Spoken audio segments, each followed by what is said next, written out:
মানুষের জীবনের সবচেয়ে বড় ভুলগুলোর একটি হলো সে মনে করে তার ক্ষমতা আছে, তাই সে সব কিছু করতে পারবে। টাকা আছে, পদ আছে, পরিচয় আছে, এই ভেবে মানুষ ভাবে আমার কিছু হবে না।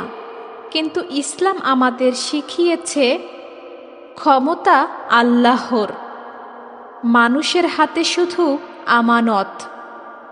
আজ আমি আপনাকে এমন এক সত্য কথা বলবো যেটা শুনে অনেকের বুক কাঁপবে, আবার অনেকের চোখ খুলে যাবে। ক্ষমতা সব জায়গায় খাটে না।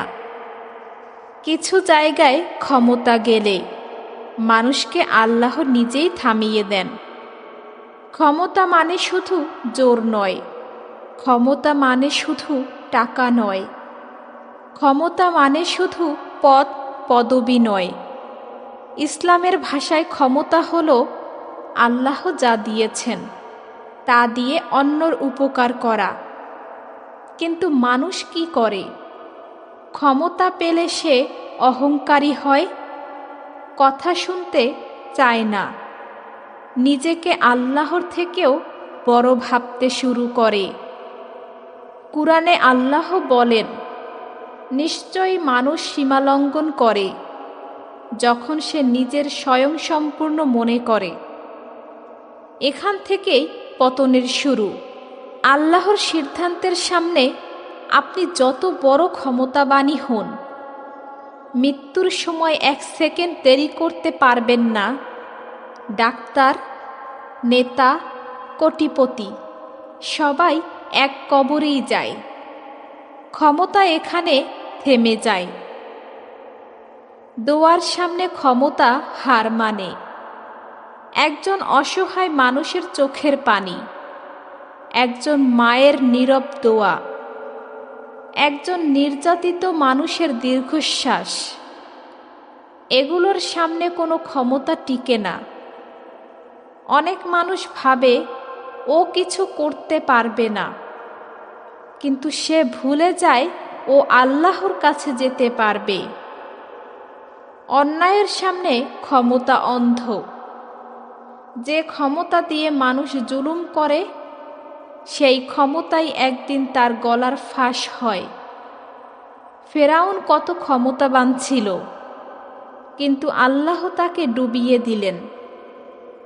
নমরুদ কত বড় রাজা ছিল, কিন্তু একটা মশাই তার মৃত্যুর কারণ হলো। এখানে শিক্ষা, ক্ষমতা অন্যায় করলে তা অভিশাপে পরিণত হয়। ক্ষমতা আসলে পরীক্ষা। গরিব মানুষ ধৈর্যের পরীক্ষায় পড়ে, আর ক্ষমতাবান মানুষ পড়ে অহংকারের পরীক্ষায়। মানুষ ভাবে আমি পারি, আমি বড়, আমার কেউ কিছু করতে পারবে না। এই আমি শব্দটাই শয়তানের অস্ত্র। ইবলিস বলেছিল আমি তার থেকে উত্তম। আজও মানুষ একই কথা বলে, ভাষা আলাদা, অহংকার এক।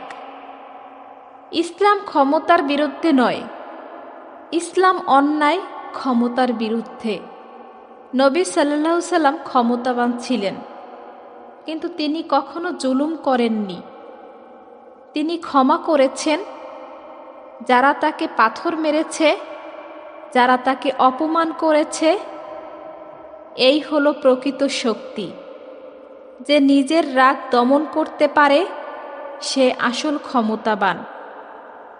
যখন আল্লাহ কারো কাছ থেকে ক্ষমতা নেন, তিনি হঠাৎ নেন না। প্রথমে সম্মান কমে, কথা মূল্য হারায়, মানুষ দূরে সরে যায়। তারপর একদিন মানুষ বুঝে আমি কিছুই না, কিন্তু তখন অনেক দেরি হয়ে যায়। ক্ষমতা হারানোর আগে মানুষ যখন ক্ষমতায় থাকে, তখন আল্লাহ তাকে হঠাৎ ধাক্কা দেন না। আল্লাহ আগে সংকেত দেন, কিন্তু ক্ষমতাবান মানুষ সেই সংকেত বোঝে না। সে ভাবে সব ঠিক আছে, কেউ তো কিছু বলছে না। কিন্তু আসলে তখন মানুষের দোয়া বন্ধ হয়ে যায়, মানুষের মন থেকে ভালোবাসা সরে যায়, মানুষের মুখে নাম থাকলেও অন্তরে থাকে না।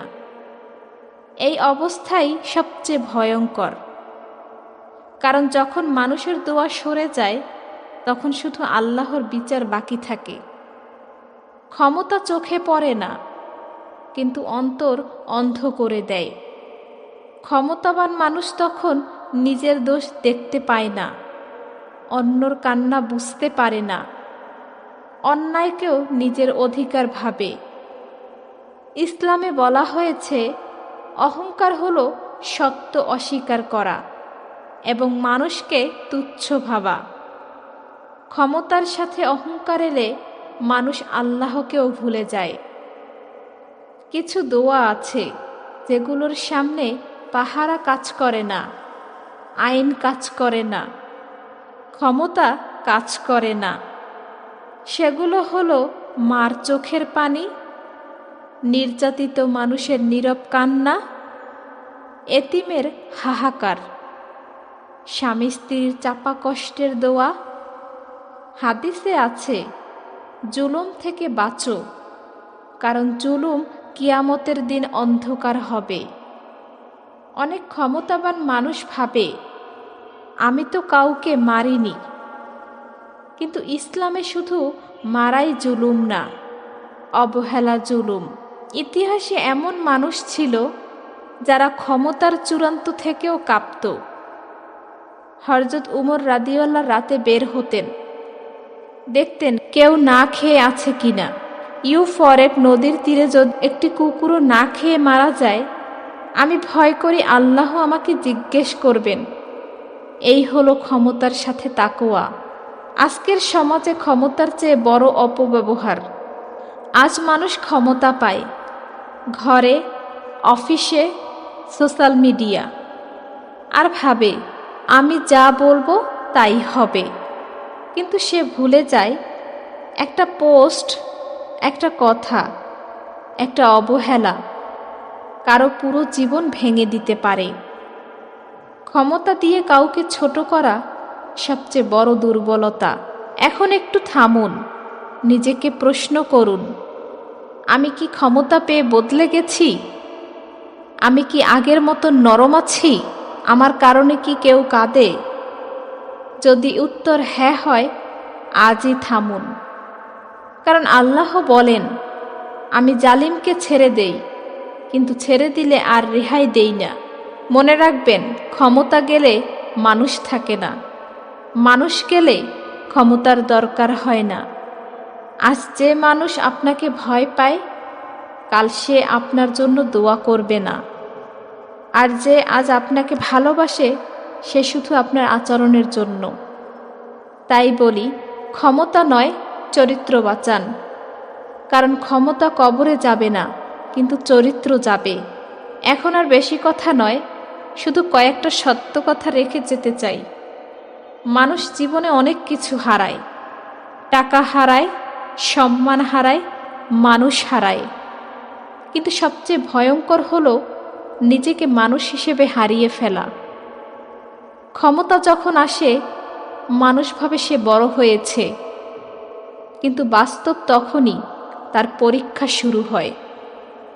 আজ যদি কেউ আপনাকে ভয় পায়, এটা আপনার শক্তি না, এটা আপনার ব্যর্থতা। কারণ ইসলাম আমাদের শিখিয়েছে, যাকে মানুষ ভালোবাসে, আল্লাহ তাকে ভালোবাসেন। একদিন এমন সময় আসবে, আপনার কণ্ঠ থাকবে না, আপনার আদেশ চলবে না, আপনার পরিচয় কেউ শুনবে না। সেদিন শুধু জিজ্ঞেস করা হবে, তুমি ক্ষমতা পেয়ে কী করেছিলে? সেদিন কোনো অজুহাত চলবে না, সেদিন কোনো পরিচয় কাজে আসবে না। তাই আজই সময়, কথা বলার সময় নরম হন, ক্ষমা করার সময় বড় হন, আর ক্ষমতা পেলে ভয় করুন। কারণ যে আল্লাহকে ভয় করে, সে মানুষকে ভয় দেখায় না। আমি এই কথাগুলো বলছি ভয় দেখানোর জন্য না, নিজেকে আর আপনাকে মনে করিয়ে দেওয়ার জন্য। আল্লাহ আমাদের সবাইকে এমন ক্ষমতা দিন যা আমাদের অহংকারী না বানিয়ে আমাদের আরও নরম বানায়। আমাদের কথা, আচরণ, সিদ্ধান্ত যেন কিয়ামতের দিন আমাদের বিরুদ্ধে না যায়। আল্লাহ আমাদের ভুল বোঝার আগে সঠিক পথে ফিরিয়ে নিন। আজ যদি আপনার কাছে ক্ষমতা থাকে, ঘরের, অফিসের, সমাজের, তাহলে মনে রাখবেন, ক্ষমতা দিয়ে মানুষ ভাঙবেন না, ক্ষমতা দিয়ে দোয়া কুরান। কারণ ক্ষমতা যাবে, নামে যাবে, সব যাবে, শুধু থাকবে আপনি কেমন মানুষ ছিলেন। আল্লাহ আমাদের সবাইকে এমন ক্ষমতা দিন যা আমাদের জান্নাতের দিকে নিয়ে যায়, জাহান্নামের দিকে নয়। আমিন।